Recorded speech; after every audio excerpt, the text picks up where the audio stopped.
नमस्कार. आज मी साधारणतः 18 ते 28 वर्ष वयोगटातील विद्यार्थ्यांसाठी बोलणार आहे. ते म्हणजे 10वी पर्यंत विद्यार्थ्यांना साधारण काहीच समजत नाही. ते अल्लड असतात. पण 10वीच्या पुढे गेल्यानंतर खरोखर त्यांचं आयुष्य ते तयार करण्याची सुरुवात असते. ते स्वतःच त्यांचं आयुष्य घडवायला सुरू करतात. पण त्यातही बऱ्याचदा त्यांना समजत नाही की ही वेळ आपण घालवू नये. खरं म्हणजे आपली आर्थिक परिस्थिती, सामाजिक परिस्थिती याचा विचार विद्यार्थ्यांनी केला पाहिजे मुलांनी. मुलं-मुली यांनी आपल्या घराकडे बघितलं पाहिजे. आपल्या आई-वडिलांचा विचार केला पाहिजे. खरोखरच कितीही श्रीमंत असलं, तरीही स्वतःला कमवावंच लागतं. कारण स्वतः कमवल्याशिवाय स्वतःची हौस होत नाही किंवा आई-वडिलांची सुद्धा आपण हौस करू शकत नाही. हे बघा शिक्षण झालं पूर्ण. तुम्ही नोकरी कराल किंवा एखादा बिझनेस कराल. त्यातून तुम्हाला जो पैसा येईल, तो तुम्ही आपल्या आई-वडिलांवर खर्च करू शकता. आई-वडिलांच्या ज्या काही इच्छा पूर्ण झालेल्या नसतात, ते तुम्ही पूर्ण करू शकता. त्याच्यासाठी मात्र ह्या वयात तुम्ही खूप मेहनत केली पाहिजे आणि ही मेहनत कशी इमानदारीने. कोणाला धोका आई-वडिलांनाच काहीतरी खोटं बोलायचं आणि धोका द्यायचा, पण त्याचा परिणाम आपल्याच आयुष्यावर घडत असतो. आई-वडिलांना नसतो तो धोका, आपण स्वतःलाच स्वतःशी दिलेला असतो. म्हणून तुम्ही स्वतः खूप इमानदारीने, स्वतःशी इमानदारी ठेवून अभ्यास करा. ध्येय काय आहे आपलं याच्याकडे लक्ष द्या आणि स्वतःची जी आपल्या घराची जी परिस्थिती आहे, ती बदलण्याचा प्रयत्न करा.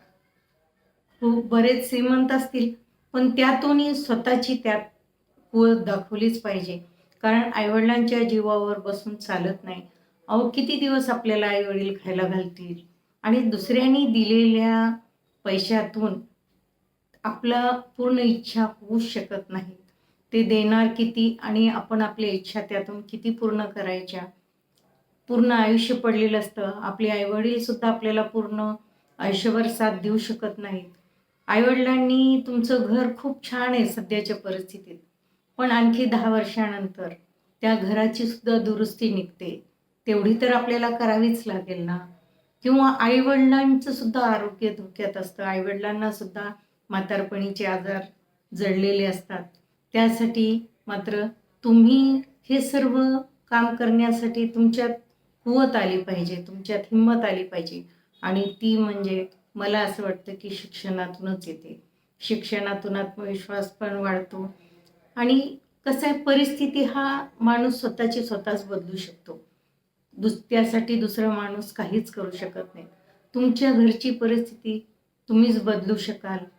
कारण तुम्हाला तेवढी बुद्धी दिलेली आहे देवाने. ती बुद्धी इतर जनावरांमध्ये नाही आहे. कारण ते त्यांची परिस्थिती कधीच बदलू शकत नाही. कारण त्यांना बुद्धी नाही आहे. पण आपल्याला देवाने खूप बुद्धी दिलेली आहे. आपण विचार करू शकतो. सध्या आपल्या घरची काय परिस्थिती आहे, ती आपण त्याच्या पुढे आपण थोडंसं घराला पुढे आणू शकतो. आपल्या परिस्थितीत बदल करू शकतो आणि सर्व गोष्टी इमानदारीने करा. ती इमानदारी सोबत खूप मेहनत करावी लागते आणि तुमची ही मेहनतसुद्धा योग्य दिशेने झाली पाहिजे. कारण गाढवासारखी मेहनत करूनही काही फायदा नाही. त्या मेहनतीला सुद्धा योग्य दिशा पाहिजे. ती योग्य दिशा आपणच शोधली पाहिजे.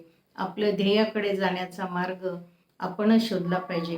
कारण दिशा चुकली तर तुम्ही कितीही मेहनत करून त्याचा काहीही फायदा होणार नाही. का?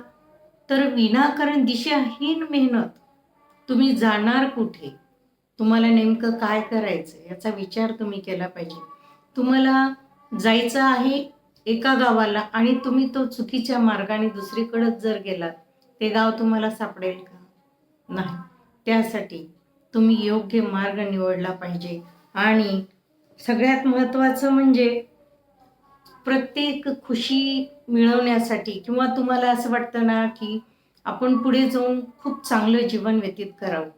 मग ते करण्यासाठी तुम्हाला स्वतःची आत्ता काही आयुष्याची वर्ष तुम्हाला खर्च करावे लागतील मेहनतीसाठी. तुम्ही जगाकडे आत्ताच नका बघू. जगात किती लोक एन्जॉय करतात किंवा किती खर्च करतात हे आत्ता नका बघू. हे सध्याची काही वर्ष जोपर्यंत तुम्ही पायावर उभं राहत नाही तोपर्यंत तुम्ही फक्त तुमची मेहनत, दिशा, इमानदारी याच्यावरच लक्ष द्या आणि खूप मेहनत करून आपल्या परिवाराला, आपल्या आईवडिलांना, समाजात एक चांगलं स्टेटस मिळवून द्या. ज्याच्यामुळं की सगळेच म्हणतील की खरोखर ह्यांची मुलं खूप चांगली निघाली.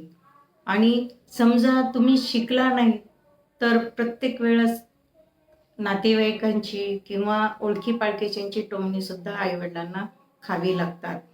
सगळेच सहजच बोलतात की अरे एवढी मेहनत करून यांनी मुलांना शिकवलं पण मुलगा काही बनला नाही.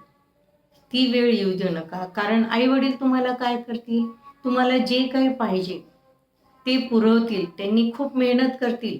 ते मेहनतीकडे तुम्ही लक्ष द्या. बघा एकदा आईवडिलांकडे. खरं म्हणजे तुम्ही आईवडिलांकडे, आपल्या घराकडे बघितल्यासच तुम्हाला प्रेरणा मिळेल की नाही आपण काहीतरी केलंच पाहिजे. अहो तुमचे आईवडीलच तुमचे प्रेरक आहेत. तिथूनच तुम्ही उत्साहातून त्यांच्या कामाची दिशा ती ती किती मेहनत करतात हे बघून तुम्ही स्वतःला प्रेरणा द्या, प्रेरणा घ्या त्यांच्यापासून आणि खूप चांगलं आयुष्य स्वतःचं घडवा. त्यातून तुम्ही जसे बनाल त्यावर त्याच लेवलची तुम्हाला पार्टनरसुद्धा मिळेल, साथीदार. जसे नवऱ्याला बायको आणि बायकोला नवरा, त्या योग्यतेने तुम्ही ज्या योग्यतेचे आहात त्याच लेवलचे मिळेल आणि तिथूनच तुमचा सुखाचा संसार सुरू होईल. तुम्ही खूप चांगलं बनलात तर पुढचं आयुष्यसुद्धा चांगलं बनेल आणि त्याही पुढे जाऊन तुमची मुलं तुमचंच अनुकरण करतील आणि तुमच्यासारखीच चांगली बनतील.